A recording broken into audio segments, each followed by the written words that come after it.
Hello viewers, today I was telling about how to make Instagram ads. For that, we need to go to Instagram account, and here we need to tap on profile. After tapping profile, click on three horizontal lines of top right corner or tap on edit profile, and here we need to click on switch to professional account.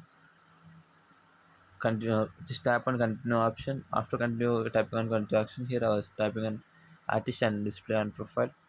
After that, uh, we need to click on creator account, and I was typing on continue. Now my account was created as a professional account. I was clicking wrong option of top left side.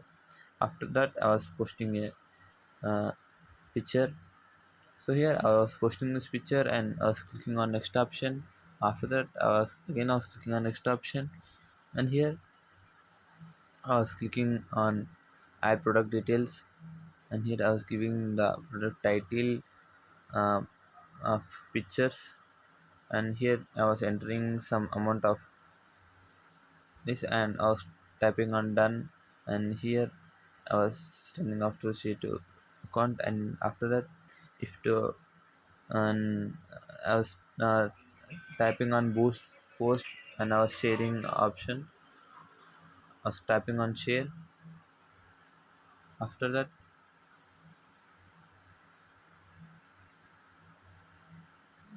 us and I was clicking on continue. Like this, you can run ads on Instagram account. Now you can see I have the view product. So like this, you can run ads on Instagram account. Thank you.